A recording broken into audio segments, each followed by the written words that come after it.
Welcome to my channel. I'm Jeffro. I'm going to be showing you today one easy way to improve your experience with Mario Kart 8 Deluxe, and I mean even other games as well. I mean, if you want to implement this with other games, I'm sure you can find ways to improve other games as well. It's a pretty simple concept. We're just going to be remapping the controller. I think a lot of people forget that this is a feature that we received on the Switch a while back. And I think it's very useful because we all know how Nintendo can be. They can be quite limiting on the features they offer within games.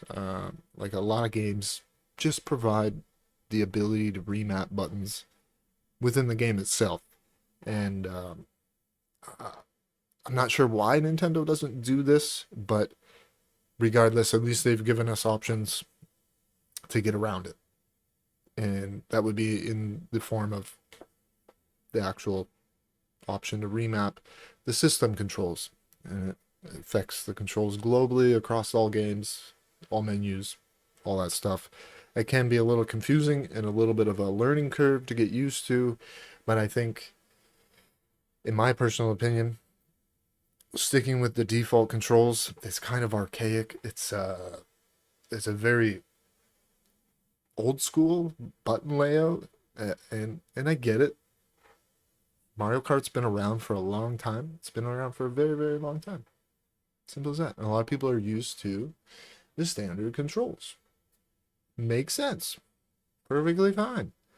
But if you're interested in maybe modernizing your controller setup, be sure to watch the whole video. Make sure you leave a like. And let's get into it. All right. So, first place you want to go, system settings.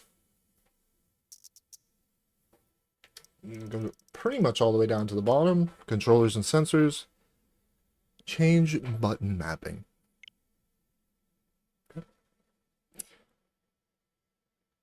And the neat thing about this is, if I change the button mapping for this controller, it's kind of sticks to the Pro controller. If I change the button mapping on the Joy-Cons, that's its own setting. That's its own thing. So if I were to like disconnect this and then connect my Joy-Cons, and my Joy-Cons happen to have a different mapping, then it's going to immediately go to that mapping. If I say use my 8-bit Do SN30 Pro controller, by the way, make sure you have this up to date. You can update this by plugging it into your PC and using their updater to update it. If you update it, then you will be able to use the remapping function built into the Switch. Previously, you wouldn't have been able to do it.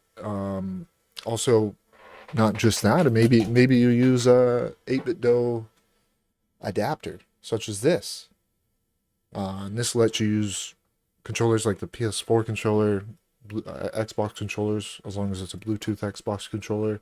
I can use Wiimote and Nunchuck with this, and everything I've connected to this since updating this, because this works kind of the same as the 8-bit Do controller, because it's the same brand. You can update these through their websites, and they have an app essentially that allows you to update this stuff.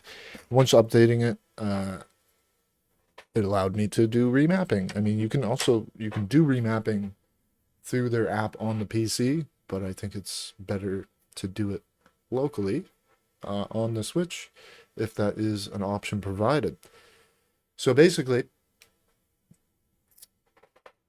I'll show you how I've modernized my controls a little bit. So essentially, I'm using the triggers as the acceleration and the brake, as you can see on screen. I've moved those triggers onto the face buttons, which are essentially unused, but I can use them. They're alternate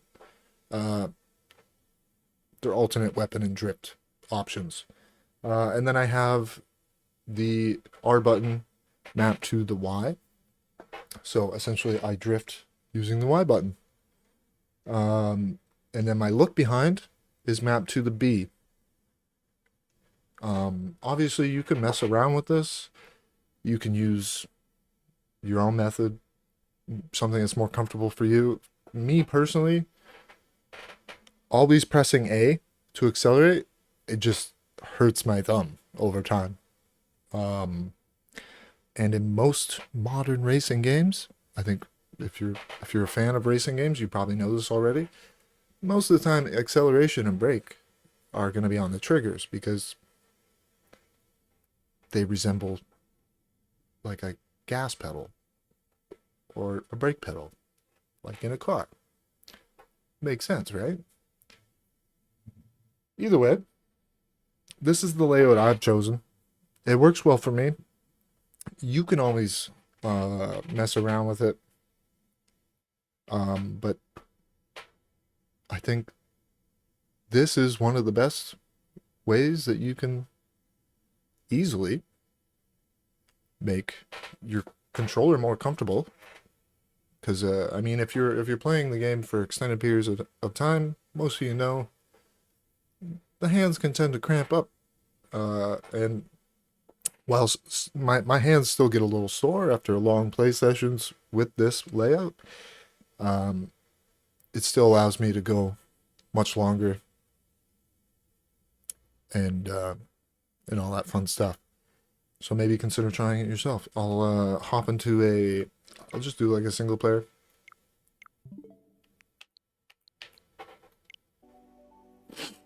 Just do a single player race.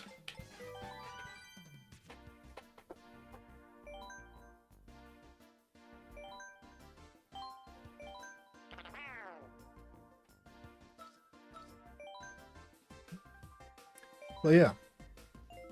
I don't know. Let's do something different.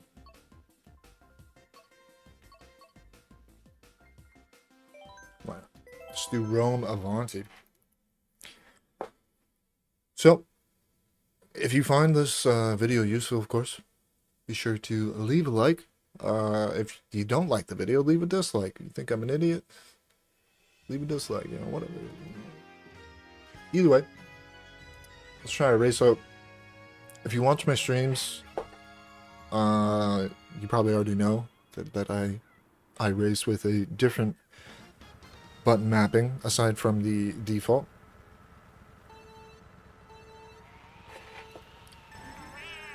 Hold the control up so you can see, maybe? I don't know.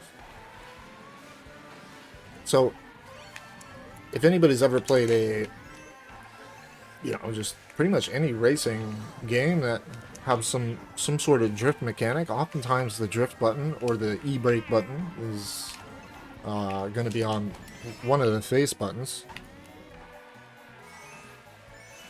And, yeah. It just makes it more comfortable, in my opinion. I still have my item button in the same spot.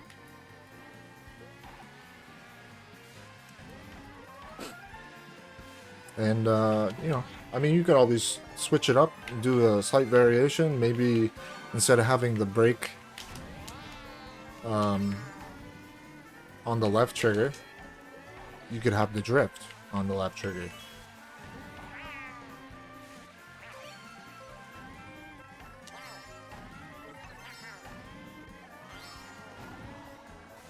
What?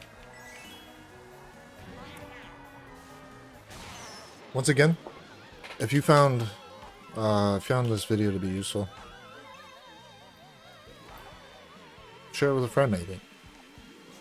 I think a lot of people just forget, you know? Remapping the buttons is an optional feature on the Switch. I think we'll leave it there. Thank you for watching. And pop into a stream maybe if you